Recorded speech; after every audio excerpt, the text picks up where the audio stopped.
The 1974-75 Washington Capitals didn't just lose hockey games. They turned losing into performance art. They went 867-5, which isn't a typo. It's what happens when you build a hockey team out of spare parts and prayer. If failure was an Olympic sport, these guys would have broken world records. And somehow, they're just the opening act for today's tour through the NHL's Museum of Beautiful Disasters. Let's start with those Capitals. This expansion team was so bad, they made other bad teams feel better about themselves. They lost 37 straight road games, which is like forgetting how to play hockey every time they left DC. Their goal differential was negative 265, meaning opponents scored an average of 3 more goals per game than they did. The crazy part is they actually had fans who showed up, proving that Washington hockey fans were either incredibly loyal or incredibly masochistic. Their leading scorer had 58 points, which sounds decent until you realize the league leader had 136. The Capitals were so bad that other teams started feeling guilty about beating them.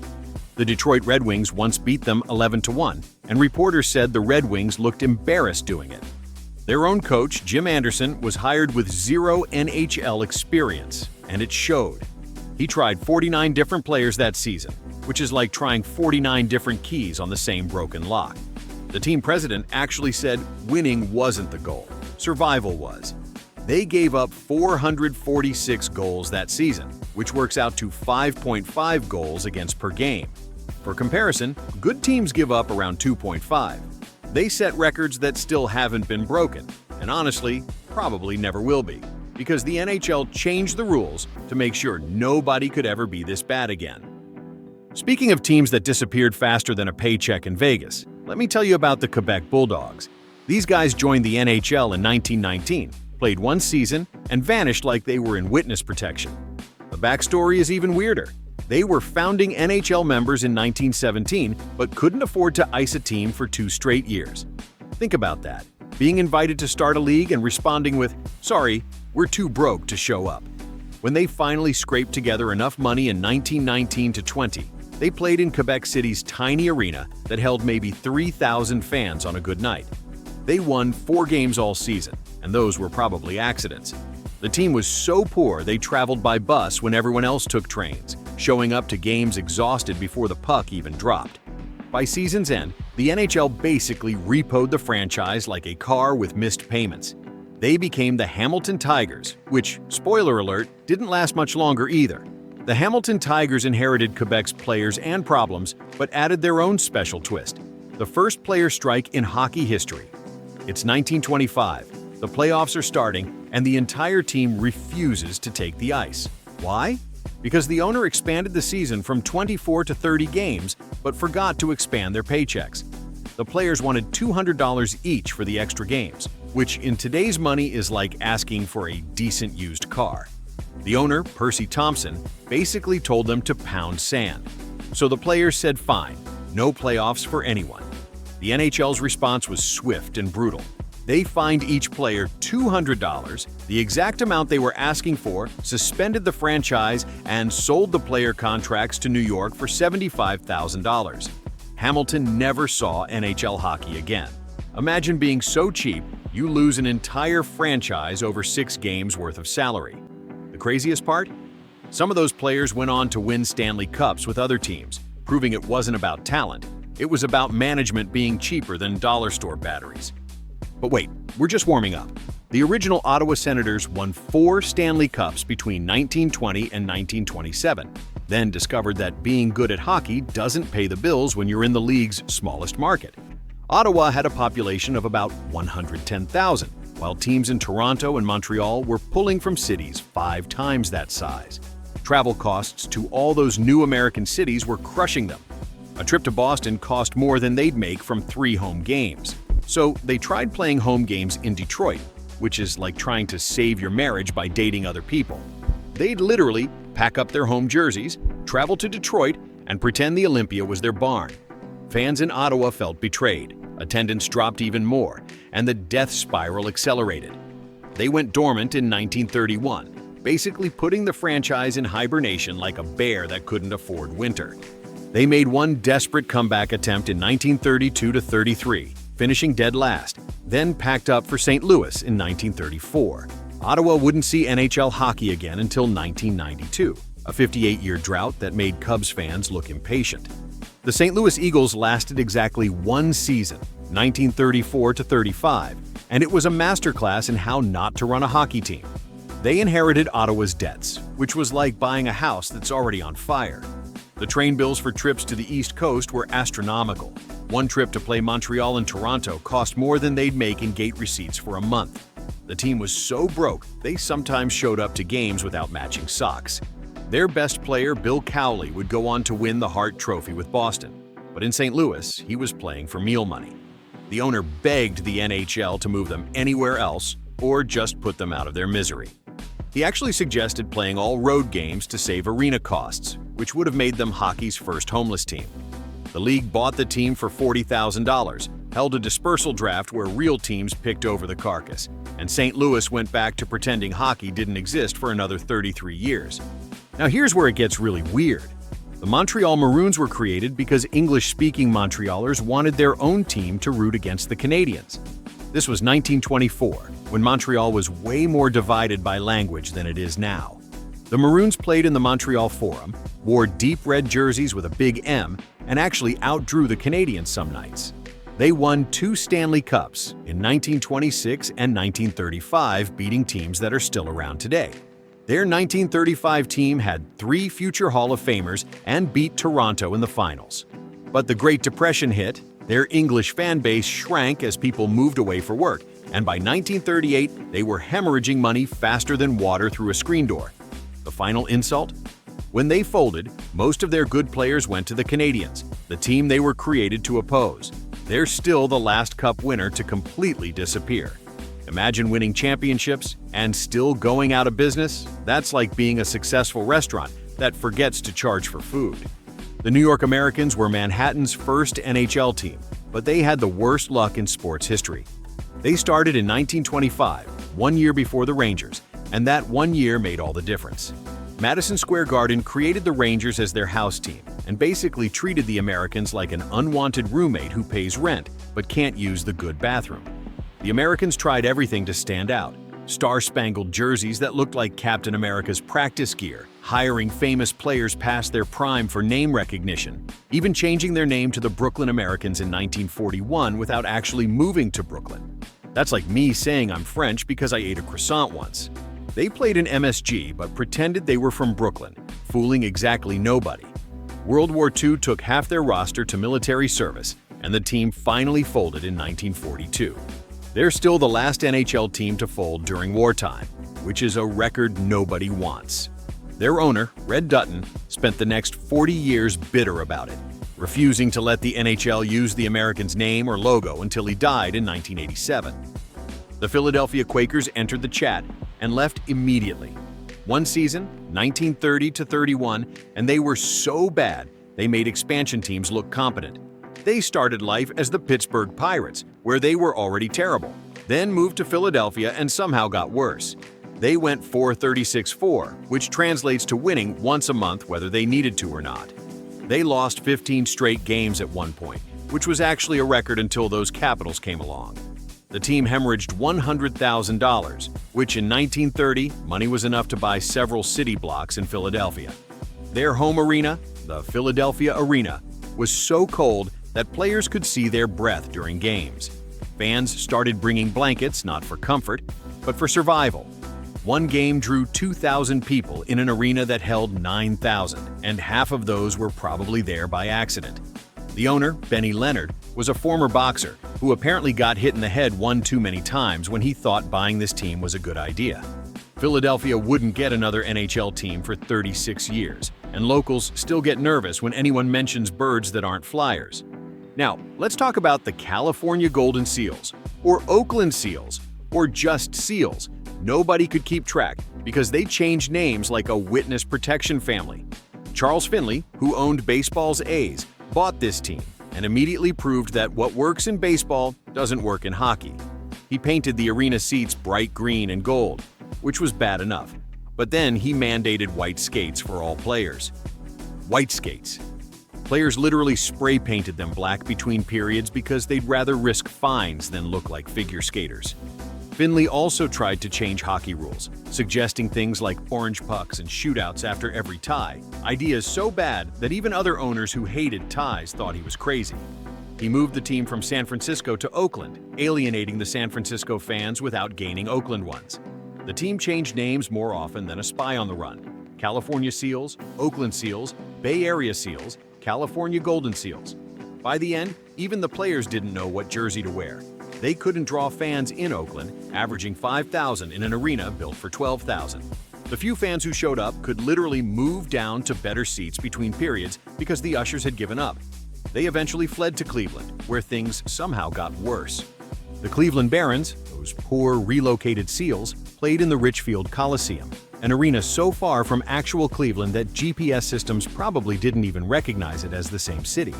It was 20 miles south of downtown, surrounded by farmland with no public transportation.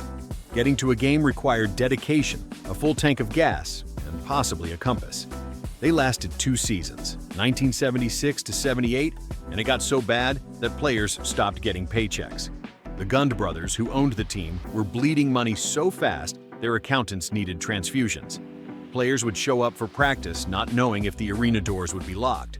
One player said he kept his equipment in his car just in case they got evicted. Imagine showing up to work, getting body checked into boards for a living, and then finding out your paycheck bounced.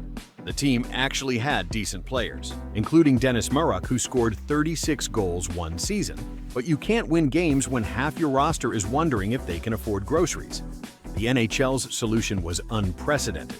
They merged the Barons with the equally broke Minnesota North Stars.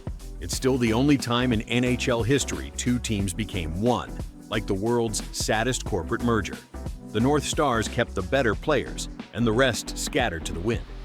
The Kansas City Scouts existed from 1974 to 1976 and proved that having 37 owners is 37 too many. Imagine trying to make any decision with 37 people voting on it. Want to trade a player? Let's convene a congressional hearing. Need new jerseys? Better form a subcommittee. They spent more money on their prairie dog mascot than on actual scouting, which explains their 27-11-10-23 combined record. They were so bad that their own mascot probably wanted to be traded. The Scout, their logo, was pointing west, which turned out to be prophetic since that's where they were headed. They averaged fewer than 8,000 fans per game in an arena that sat 17,000, making every home game feel like a funeral with a Zamboni. The echo in that empty arena was so bad that players said they could hear individual hecklers from the cheap seats. Their expansion cousins, the Washington Capitals, were historically bad, but at least they had an excuse of being in the same division as the dominant Flyers and Bruins. The Scouts were in the easier division and still couldn't win. After 2 years of losses both on ice and in ledgers, they bolted for Denver, becoming the Colorado Rockies. And yes, that went exactly as well as you'd expect. Those Colorado Rockies, not the baseball team, managed to fail in Denver from 1976 to 82, despite hiring Don Cherry as coach. Cherry, known for his loud suits and louder opinions, lasted exactly 1 season, probably because even his legendary personality couldn't make chicken salad out of whatever the Rockies were serving. He actually said coaching the Rockies was like rearranging deck chairs on the Titanic, except the Titanic at least had a band. The Rockies had a logo that looked like the mountain was frowning, which was appropriate. They went through coaches like most people go through socks, 6 coaches in 6 seasons. They ranked near the bottom in attendance and wins for 6 straight years, never making the playoffs once. The altitude in Denver was supposed to be an advantage, but visiting teams seemed to thrive on the thin air while the Rockies suffocated. They moved to New Jersey to become the Devils in 1982. The irony? Colorado would eventually get a relocated team, the Quebec Nordiques, that won the Stanley Cup their first year. But the Rockies? They had to become the Devils and wait until 1995 for their first championship. And by then, nobody in Colorado remembered they existed. The Atlanta Flames burned from 1972 to 80, and I mean that literally and figuratively. They were the NHL's first Deep South experiment, playing in the Omni Coliseum to crowds that made it feel like a library with ice. Atlanta had never seen Major League Hockey, and after 8 years, they probably wished they still hadn't. 8 straight first-round playoff exits convinced ownership that maybe hockey in Georgia was like teaching penguins to fly, theoretically possible, but practically ridiculous. Their best season was 1979 to 80 when they finished with 83 points and lost in the first round in 4 straight games. They had good players, including Tom Lisiak and Bob McMillan, but could never put it together. The Omni had terrible ice because Atlanta's humidity would seep into the building, creating fog during games. Players said it was like skating in soup. A Canadian oil guy named Nelson Scalbania bought them and moved them to Calgary, where the Flames actually, flamed. Calgary won a cup in 1989, while Atlanta got to watch on TV and wonder what might have been. Here's where relocation gets tragic. The Quebec Nordiques had everything. Rabid fans who treated hockey like religion, white-hot rivalry with Montreal that included bench-clearing brawls and fan fights, and some of the best jerseys in hockey history with that igloo logo. They played in Le Colisée, where fans were so close to the ice that players said they could smell the beer on their breath. But the Canadian dollar crashed harder than a rookie on his first shift, dropping to 62 cents US by 1995. The team needed a new arena because Le Colisée was literally falling apart, with chunks of concrete occasionally dropping from the ceiling. The provincial government said no to funding, the Canadian dollar kept sinking, and despite winning their division in 1994 to 95 with a young team featuring Joe Sakic and Peter Forsberg, they were sold to Denver for $75 million. The ultimate insult? They won the Stanley Cup their very first year as the Colorado Avalanche. Quebec City fans literally threw pennies on the ice during the final games, and honestly, who could blame them? It was like watching your ex get married to a millionaire a week after dumping you. The Winnipeg Jets flew from 1979 to 96 with the best playoff tradition in hockey history, the whiteout, where everyone wore white and turned the arena into a hockey blizzard. The Winnipeg Arena, nicknamed the Barn, was the loudest building in hockey when full, but it only held 15,000 fans, the smallest in the NHL, and had no luxury boxes where teams make real money. A prairie recession hit Manitoba hard, the Canadian dollar kept sliding, and the team lost $20 million in their final 3 seasons. Despite local investors trying everything short of selling their organs, including a Save the Jets rally that drew 35,000 people, the team moved to Phoenix in 1996 to become the Coyotes. The final game in Winnipeg was like a funeral where everyone knew the deceased. Fans chanted "Go Jets Go" for the entire third period. Grown men cried openly, and Thomas Steen took a final lap with the Jets banner. Winnipeg would wait 15 years to get the Jets name back, courtesy of Atlanta's second failure. The Hartford Whalers had the best goal song in hockey history with Brass Bonanza, that ridiculous horn-heavy tune that sounded like a carnival broke out every time they scored. They had a logo that was genius. A W that also showed an H and a whale tail, though half the people couldn't see it until you pointed it out. But playing from 1979 to 97 in a 15,000-seat arena in the shadow of Boston and New York was like opening a hot dog stand between 2 steakhouses. The Hartford Civic Center roof actually collapsed under snow in 1978, which should have been an omen. They had to play home games in Springfield for 2 years while it was fixed. Owner Peter Karmanos bought the team, promising to keep it in Hartford, then immediately started shopping for new cities. He moved them to Raleigh to become the Hurricanes, and Connecticut still hasn't forgiven him. The Whalers logo lives on through nostalgia merchandise, proof that sometimes the brand outlives the team. You can't go to a hockey game today without seeing someone in a Whalers jersey, usually someone too young to have ever seen them play. Speaking of Atlanta, their second attempt lasted from 1999 to 2011 and went even worse than the first. The Thrashers, named after Georgia's state bird, made the playoffs exactly once in 11 seasons, getting swept in the first round by the Rangers. They had star players like Ilya Kovalchuk and Marian Hossa, but could never build a complete team. Their ownership group, Atlanta Spirit, spent more time suing each other than building a winner. They finished dead last in local TV ratings, behind wrestling, fishing shows, and probably infomercials. The team was so irrelevant in Atlanta